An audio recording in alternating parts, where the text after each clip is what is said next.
Terremotos no Brasil. Pois é, nós sabemos muito bem que existem terremotos no Brasil, apesar de que muitas pessoas falam: "Ah, o Brasil não tem terremotos, o Brasil não tem". Tem sim, tá? Tem sim.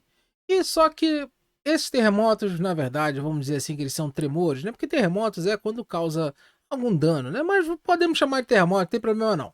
Mas sim, temos terremotos no Brasil. Apesar de que os terremotos aqui são de baixa intensidade.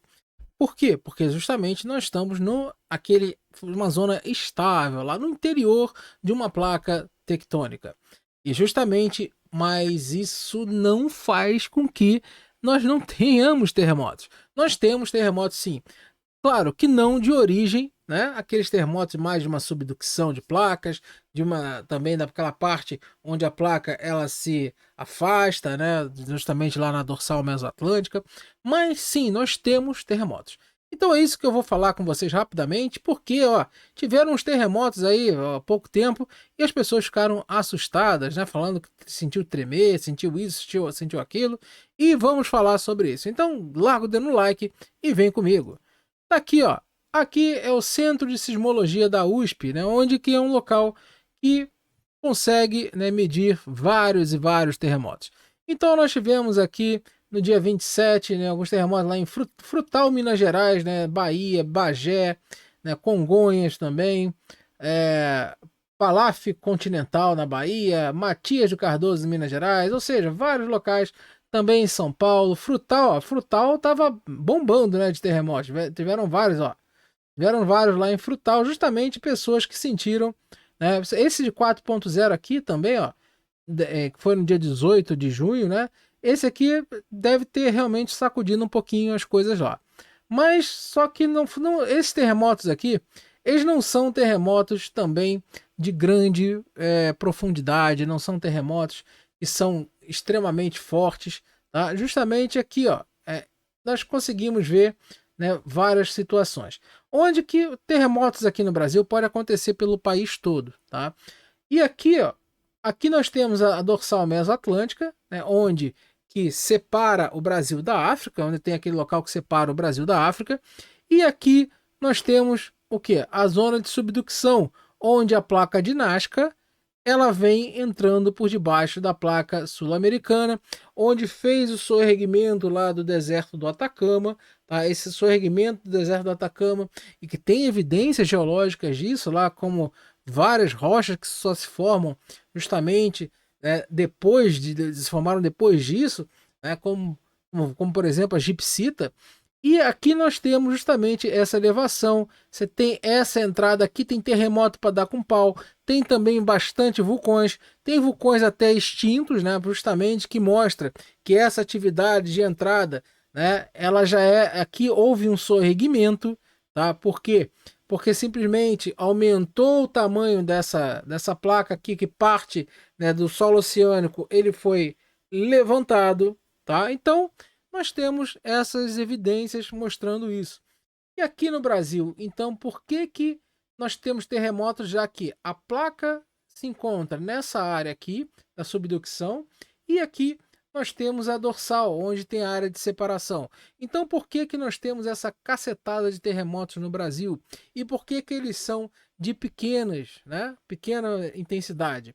Onde que, por exemplo, o maior terremoto já medido, né, pelo ser humano foi lá no Chile, foi de 9,5, se não me falha a memória. Então, foi na época até da Copa do Mundo no Chile, aquela de 1960, né? Aquela coisa assim, bom, por aí. Na década de 60 do século passado. E que foi até a salvação do Chile. Por quê? Porque simplesmente a Copa do Mundo ajudou o quê? Ajudou a reconstrução do país. Pois é, olha que interessante, porque justamente teve um terremoto devastador que a Copa do Mundo ajudou a melhorar. Se vocês quiserem, eu posso fazer um vídeo explicando isso. Bom, então aqui, ó, nós temos vários terremotos que acontecem aqui no Brasil. Só que esses terremotos, eles não são de origem tectônica, eles são de quê? De falhas. Sim, as placas tectônicas, elas possuem falhas.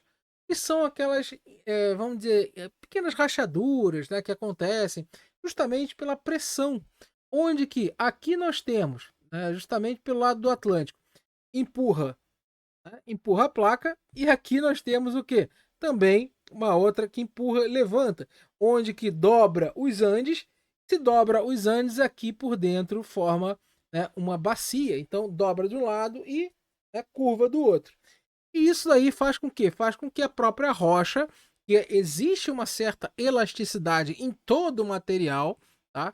Só que o que acontece? Quando a rocha ela é pressionada, ela se curva e tem horas que vai dando rachaduras. Então você tem as microfraturas e você tem as fraturas, as falhas, tá? Onde que justamente elas geram um movimento, que muitas desses terremotos, desses movimentos, eles são provocados por introdução de água, tá? A água ela acaba fazendo com que essas fraturas elas deslizem mais facilmente, como aconteceu no Rio Grande do Sul durante aquelas chuvas que eu expliquei aqui no canal. E outra também, essa pressão continua e aí você tem a falha lá, ela falha, daqui a pouco a falha vai dar uma pequena movimentada. A partir do momento que dá essa pequena movimentada lateral, para cima ou para baixo e outros tipos de movimento, o que acontece? A liberação de energia. E essa liberação de energia, né, na crosta terrestre é sentida como terremoto, como um tremor.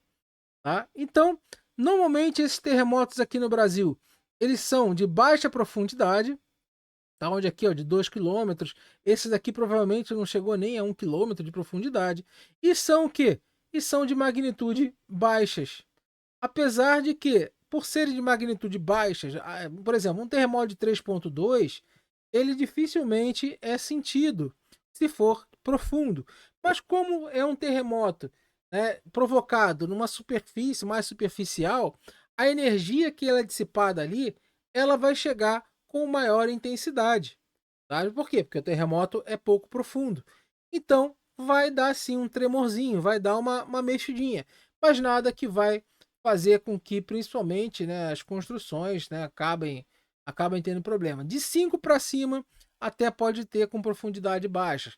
Provavelmente esse de 4 aqui deu uma sacudidinha, tá? Deu uma sacudidinha, pode ter balançado um lustre, caído coisas até distantes, tal. Pode ter acontecido sim, principalmente em prédios, tá? O prédio ele acaba tendo, né, às vezes muita pendulação, mas nada que vá fazer com que seja algo extremamente desastroso, algo que traga qualquer problema maior para o país. Sim, o Brasil tem terremotos, tem bastante terremotos. Tá?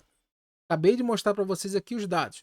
Só que esses terremotos, eles são de baixa magnitude. Por quê? Porque eles são terremotos localizados em falhas. E essas falhas geológicas, essas falhas, simplesmente elas não são tão, vamos dizer, elas são bastante ativas, mas não são tão energéticas quanto uma beira de placa tectônica, onde justamente placas tectônicas ou se roçam, ou entram uma debaixo da outra, ou se afastam. Então, quando placas tectônicas colidem, dá chabu. Quando placas tectônicas entram uma debaixo da outra, dá chabu. E quando afasta, dá um chabu um pouquinho menor, mas também dá. Então, é isso aí que eu queria falar com vocês hoje. Se você gostou, larga o dedo no like, compartilhe o vídeo. Quem puder, ó, ajuda aqui no Pix e torne membro do canal. Que, ó, além de pedir vídeo, vem uma coisa aí já para o início do mês que vem que vocês vão gostar muito. Forte abraço, até a próxima.